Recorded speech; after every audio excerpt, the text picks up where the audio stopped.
Hey everybody, Mac here, welcome back to the show. Yes, I know I've been gone for a while, but if you've been around long enough, you know at this time of year, when the weather turns nice, I drop off the radar for a week or two. So this was me taking my yearly summer vacation, as it were. And I have here today Diamond Select, Marvel Select, Uatu the Watcher. This is new, this just came out. They're sold out, as far as I know, on things like Big Bad Toy Store and Entertainment Earth. I had pre-ordered mine at my local comic shop, and he only had 3 left when I went down to pick mine up. And he had pre-ordered, I think he said 2 cases worth of these guys, and he only got shipped 1 case. So Diamond Select is kind of running short on these guys. So if you can't find them online, check out your local comic book store. They may still have some. One of the best kept secrets in the industry, getting action figures at the comic book shop. Now what we have here is a great looking, at least through the packaging, a great looking comic accurate Uatu, and he's in his standard, or in the standard, Marvel Select packaging, which is basically just a really big blister bubble with some cardboard with his name, a logo down here, but this is all basically just a big blister on a card back, as you can see, nothing but plastic. On the back, we have a nice promotional shot. We have a small write-up on Uatu here that we'll bring forward. You can pause that, read that if you want to. All right. And then over here, we have this great image of Uatu, this great picture that all of the Marvel Select boxes have this sort of bookend feature right here, so that if you want to keep them in the packaging, you can put them up on the shelf and they'll all stack next to each other. Now, I don't actually keep the packaging, I rip everything open, so I don't have any other of the Marvel Select packages to show you what I mean, and even if I did, the only other one I would have was Thanos. So let's just skip the packaging on this guy, and you can see there's more plastic up top, more plastic on the bottom. In the background, there is some comic drawings, even some dialogue from the Watcher, probably from the What If comics, if I was to hazard a guess. So enough with the packaging. Let's get this open. Let's get him out. Let's take a look at him, because I've been waiting for this guy for about a year now, and I'm really excited to get my hands on him. All right, here he is, Uatu the Watcher, out of his box. And as many of you know who have seen the show before, I'm not a big collector of Marvel Legends. I especially don't really collect Marvel Select figures. I am, however, a huge fan of the cosmic heroes and villains of Marvel Comics, like Silver Surfer, Captain Marvel, Genis-Vell, Thanos, and of course Uatu the Watcher here is part of that genre. Now, I really, really like when you get the big figures for Marvel Select, which scales at a 7-inch figure. I really like how the big figures scale with the Marvel Legends 6-inch figures. We've seen how that works out before with our review of the Marvel Select Thanos card and link right there. So I'm really hoping that we get that same effect with Uatu right here, and I can't wait to get some of the Marvel Legends figures next to him to see how they scale standing next to him. So the first thing we're going to do is we're going to put the tape measure to him, and we're going to see how he measures up, and we see that to the top of his big dome right here, he comes in at roughly 8.5 inches tall. To the top of his collar and back, he comes in at approximately 8.75 inches tall.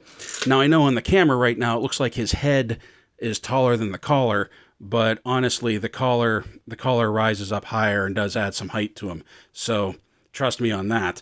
I really like the look of this figure. I really love how this is like a classic comic book look for the Watchers. So let's bring him forward. Let's check out Articulation. Let's check out Paint App and Sculpt. And let's see how Uatu is doing. Now the first thing we have here is this big dome of his. And it can do a full 360 spin. That looks really weird. He has some decent tilt from side to side. He can kind of look up. He can look down. And that's what we got going for him. Now his arms can come up a little bit past 90. This side can do better than this side because this side has this heavy sash right here. The arms can also do, I'm going to use this one, can also do a full 360 spin, but you have to watch out for that collar. But they'll still do the full spin right here. This side, once again, obviously is going to be hampered by his sash. Now, he doesn't have a butterfly joint in there. Whoops. He does not have a butterfly joint in there, but he does have a bicep swivel. He has single jointed elbows that go about to 90 right there. He has a wrist swivel that swivels right there at the glove. Okay. And his hands hinge in and out, and you can see where the hinge is in the palm of his hand right there. Now at the waist, he doesn't have any crunch, no forward and back, but he does have a waist twist right there. And honestly, that's it. There's nothing going on in the legs. The legs are complete static, which I found interesting because they have this cut in his skirt right here in his toga that I thought his legs, that was so his legs could go out to the side or come forward. But the legs, even the ankles, there's no boot cut, there's no ankle rock, there's nothing. The legs are just static. So from the waist down, he is basically a statue.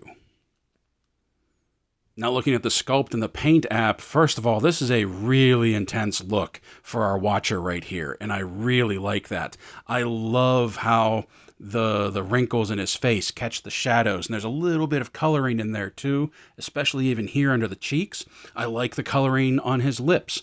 I really like the outline of his all white eyes and how the white isn't just a stark white. It's a very like sort of pearlescent white so that it reflects the lights and it gives him some shine, like an intelligent shine in his eyes. I really like that.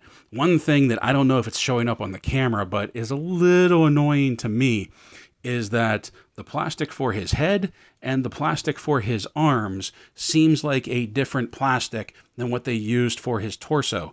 Because I don't know if you can tell, but like right here on his where the arms meet up with his torso, and right here, like his neck and his collar, is a different shade of flesh tone than his arms and his head. It's also much shinier right there. And that is a little annoying. I feel like they could have done a better job on that. They could have just molded this in the same shade of plastic. It kind of looks like he went to a tanning booth and covered his arms and his noggin right there. And I don't know how much that's showing up on camera, but off camera, it's pretty noticeable. Now, the detail on the sash and the cape are very soft rubber right here. There's a lot of give to them, and they're not very heavy. But I do like the wrinkle look to it. And I like how they put a black wash across it so that it looks old, it looks dirty, it looks used, it has some depth to it. They did the same thing to the back of his cape right here. And just look at the motion, the swoosh, the swoop to this cape. He even has some black outlining right here where his cowling would bend in, and there's some dirt, some aging right here on the edges of his collar. I really like that. I like how it has this old aesthetic to it, this ancient aesthetic to it, that he's been around for a while. He's seen some stuff. He's just been hanging out on the moon, collecting moon dust. In contrast, though, his toga is fairly clean. It has a little bit of like a dark tint to it, so it's not completely stark white. But once again, if you look here, the white between the torso and the white between the soft plastic right here, two different types of plastic, the coloring doesn't quite match up. And that is a little annoying, but it is what it is, and we have to accept it. I do really like the quilting right here, the wrinkles under there. I like that. And then we also have on his torso his gold medallion right there that I don't know how well it's showing up on camera, but the gold for the medallion and the outlines around the toga right here really stand out against the flesh tone. I really like that. We come down here and we can sort of lift the kilt. He's got some some blue underoos on, but then the legs, oh, his knee's dirty. I'm gonna have to clean that up. but then his legs have that same coloring and shading as his arms and his noggin, so that all matches as well. And he has some really nice texturing, some wrinkles to his boots right here. All in all, this is a great representation of a comic accurate Uatu. Oh, plus we have his golden gauntlets here. It almost looks like he should have the gems embedded into it, but we know that doesn't happen. I really like how in the arms right here, how they have some highlighting for like the muscle tone and the definition. Not that the Watcher is supposed to be this big buff dude, but I do like how he has this tone in here. I mean, he's basically a god figure, so he should be in shape, even though he's probably one of the thinnest, or rather more lithe characters in the cosmic pantheon. But they did it on both sides, and I like a little bit of the reddish tone, a little bit of the coloring in there. Really makes them stand out. Kind of did the same thing to the legs down here, but you can't really see it because of the kilt, or the toga. But they did a really good job on his skin tone here. Just not so much that one spot right there, and that is kind of annoying. For not having much articulation, like his hands and those featureless eyes, you can get some real expression out of this. I really like the look of this. Now, I'm really glad they brought this out when they did, because we had the Build-A-Figure Uatu from the What If comic, or I'm sorry, the What If Disney Plus series come out, and I didn't get that one, and I don't have any problem with that version of the Watcher. It's just, I personally prefer the comic accurate version. It just looks more, I don't know, majestic, more godly, I don't know, just more grandiose with the cape and the toga and that cowl, that big cowling back there. The one from the What If just seemed everything was toned down, except for that really big sleeve he had on the one side. This, to me, is just more of like a classic cosmic Marvel look from like the Jim Starlin era. And I really like this, and I'm really glad Diamond Select came out with this guy. Let's get him next to some other figures and see how he measures up. I know usually after taking a look at the sculpt and the articulation that we take a look at the accessories, and the accessories, the few that he comes with, or rather the one that he comes with, we will take a look at in a second here. I just really wanted to get him next to some other figures to see how he measures up. And here he is next to Marvel Legends Genis Vell, Quasar, Captain Marvel, and Binary. And you can see he's not quite as tall as he should be, but he definitely has some height on the Marvel Legends figures. And not only that, color-wise, he really pops. He really stands out with the rest of these characters, and he just looks really good alongside the Cosmic Heroes. And what good is he beside the Cosmic Heroes if you don't put him next to the Cosmic Villain? Here he is next to the Mad Titan himself, Thanos, the Marvel Select Thanos, the one that we've taken a look at before. He's a little bit taller than Thanos. His noggin is, at least. His eyeline is lower. So he's kind of on even footing with Thanos here. And I kind of like that. I know he should still be much taller than Thanos, but for the figures and for like matching them up and pairing them up, I kind of like that they're kind of on an even keel together. Here he is beside NECA Defenders of the Earth Flash Gordon and Ming the Merciless. Here he is beside McFarlane Toys, DC Multiverse Superman, and Hasbro Power Rangers Lightning Collection King Sphinx. Here he is beside Lanyard Toys Xenomorph Drone and City Hunter Predator. Finally, here he is beside Jazzwares Spartan Collection Master Chief from Halo 2 and Noble 6.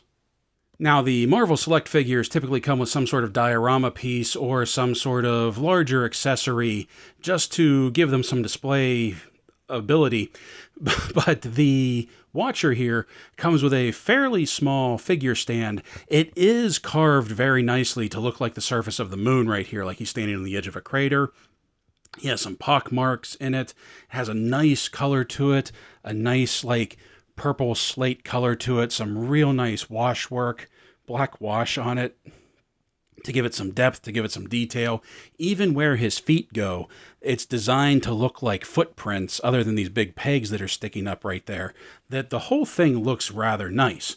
Now, whenever you take your Watcher figure here, the spacing for the peg holes are just a little bit wider than what his feet are.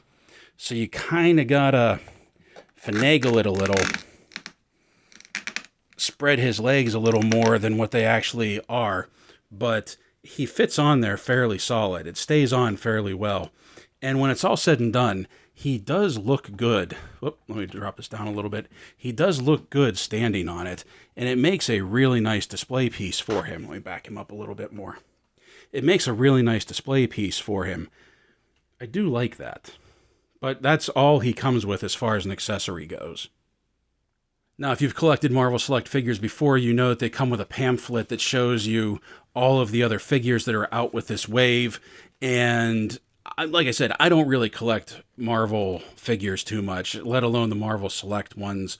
Although this 7-inch Sandman with these really big sand features, I might get this to put next to my Spider-Man collection. That would look really cool. It would really give him some height and some difference from the rest of the figures. But the rest of these guys, I don't know. I don't think I'll be getting too many of these.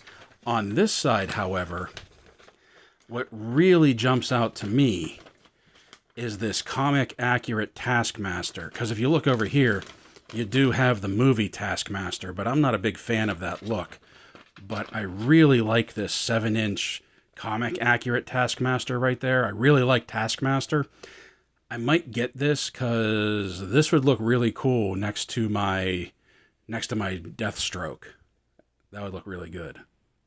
So first off, let me say, I know it's been a while. It's been like over 2 weeks, and I know I was a little off on this one, and I apologize for that, but I'll get back into the swing of things. However, I do think that this is, from the waist up, a fairly solid figure.